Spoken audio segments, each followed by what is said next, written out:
Hey friends, it's me, your girl Kristen Denise, also known as KD, here with day 12 of Black History Month. And we love it, right? I'm loving it at least. So, as always, like, comment, share. Thank you so much for those of you who have been engaging with me. If I have time, I'm going to address a little something at the end that is more specific to me and not what the overall conversation about, but I think it needs to be said. But we're going to jump into who we are discussing today, another iconic Black woman, Dorothy Height.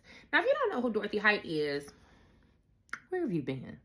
She was born in 1912 and she transitioned in 2010. She was one of the architects of the civil rights and women's rights movements. She was truly that girl. I'm actually waiting for Barbie to make a Dorothy Height Barbie because I'm gonna need that one too. Okay. But Dorothy Irene Height was a civil rights leader, educator, and women's rights activist who spent over 70 years advocating for racial and gender equality. Often called the godmother of the civil rights movement, she worked behind the scenes a lot to advance the rights of Black women, fighting for desegregation, voting rights, education, and economic justice, because you need your money, honey. She played a pivotal role in the March on Washington in 1963. She advised U.S. presidents from Eisenhower to Obama. She led the National Council of Negro Women for over 40 years. Hello? Talk about commitment. And despite being one of the most influential figures in the civil rights era, she was often overlooked in history books because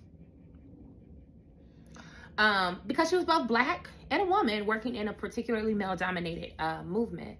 But her legacy reminds us that real change isn't just about being the loudest voice or the most seen person. It's also about the steady strategic work behind the scenes, and that is exactly what she was known for. Some of her key accomplishments. She was one of the few women involved in planning the March on Washington, where Dr. King delivered the iconic I Have a Dream speech. She was a core organizer, yet she and other women were not allowed to speak on the main stage. A reflection of the sexism within the civil rights movement, because it still exists. But rather than retreating, she continued working behind the scenes to ensure that Black women's voices were heard in the fight for equality. She worked with MLK, John Lewis, A. Philip Randolph, and Bayard Rustin to strategize for racial justice. And she was the only woman at the table when these men met to plan civil rights legislation and protests. So it was important that she be there because she was the only woman. If she's not there, who is there to advocate for what Black women specifically need? In 1957, Dorothy Height became the president of the National Council of Negro Women, also known as NCNW, an organization dedicated to advancing the rights specifically of Black women, and she led that organization for 4 decades. She focused on economic justice, education, and political participation for Black women. She created programs for Black women entrepreneurs, literacy initiatives, and workshops on civic engagement. And under her leadership, the NCNW helped to desegregate schools and workplaces while empowering Black families through financial education. That girl. This is why we should know who she is. And I'm so annoyed that many people don't. Dorothy Height was also an early intersectional feminist before the term even existed. She worked with Mary McLeod Bethune and Eleanor Roosevelt to desegregate the YWCA and expand employment opportunities for Black women. She also co-founded the National Women's Political Caucus in 1971 with Gloria Steinem and Shirley Chisholm, ensuring that Black women had a voice in feminist spaces. She fought against sexism within the civil rights movement, demanding that Black women be recognized as key leaders because they were. While white feminists often ignored Black women's struggles and Black male civil rights leaders focused mainly on racial issues, Height bridged the gap between the two movements. She pushed for Black women to be seen as full citizens, not just as supporters of Black men's rights or women's rights. She was an advisor to presidents for decades. She literally was a trusted advisor for every U.S. president from Dwight Eisenhower to Barack Obama. She pressured President Eisenhower to enforce school desegregation after the Supreme Court's Brown versus Board of Education ruling in 1954. She advised Lyndon B. Johnson on the Civil Rights Act of 1964 and the Voting Rights Act of 1965. She worked with Bill Clinton on initiatives to improve economic opportunities for marginalized communities. And in 1994, President Clinton awarded her the Presidential Medal of Freedom, which is the highest civilian honor. And then in 2004, President George W. Bush awarded her the Congressional Gold Medal. Because again, she was that girl. She believed that racial equality wasn't just about laws, it was about economic power and access to education. Her economic programs included creating financial literacy programs to help Black families build wealth. She launched initiatives for Black women entrepreneurs and business owners. She fought for higher wages and labor protections for domestic workers and women in low-paying jobs. Her work in education, this first thing, really just stood out to me for a lot of reasons. But she helped to establish Head Start, which is a program that provides early childhood education to low-income children. And she created scholarships for Black students pursuing college and trade programs. As an educator, as a former preschool teacher, that means the world to me. I have done a lot of work and research and training and classes on early brain development and early life experiences and the impact that they have on the long-term success of children in the world of education. And so seeing that she helped to establish Head Start, which is of critical importance for a lot of children to give them a solid foundation upon which to begin their primary education, literally means the world to me. So what can we learn from Dorothy Height today?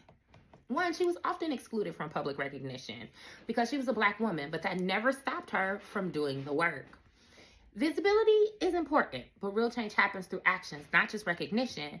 So if you don't see representation in your industry or community, be the change.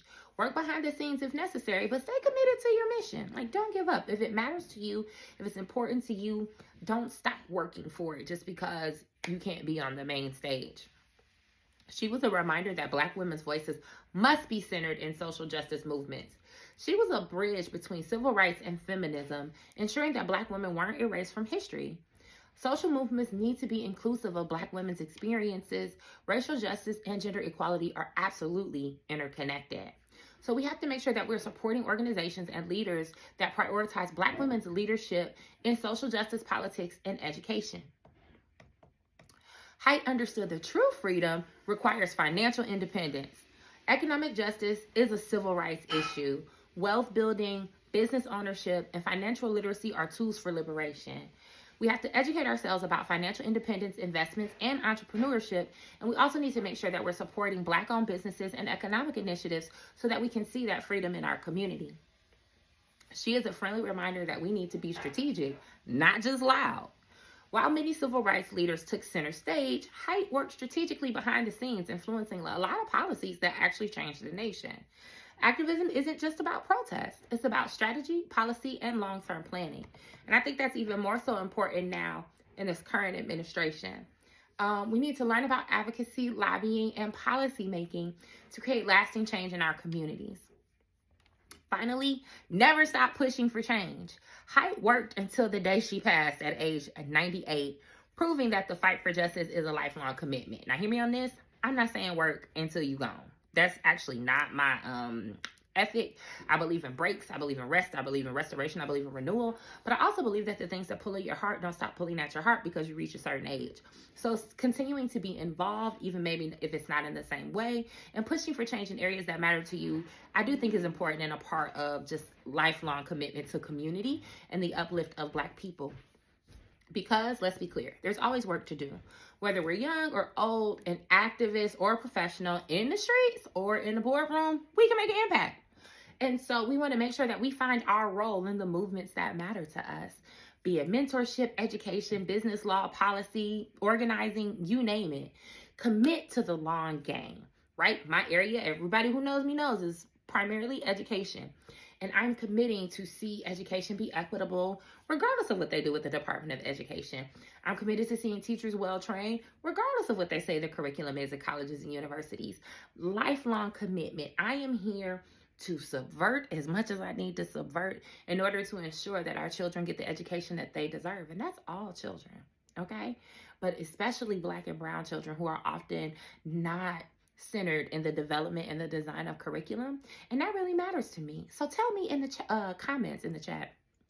Tell me in the comments, what's your area of focus? Again, education is where my heart lies, where my passion is. But there's so many things that I care about, and I lend my voice as I can. What's your area? What you working on? Let me know what you're doing in the movement. Okay? Because remember, it's not just about remembering the history that's been made. It's about creating history moving forward. So how are you working to create history? All right? As always, remember, do what you need to do to be more than okay because you deserve to be more than okay. Absolutely do what you need to do to live a life you love because you deserve to live a life you love. And in all of that, make sure you rest because rest is resistance. Cool beans? All right. Love you. Bye. Mwah.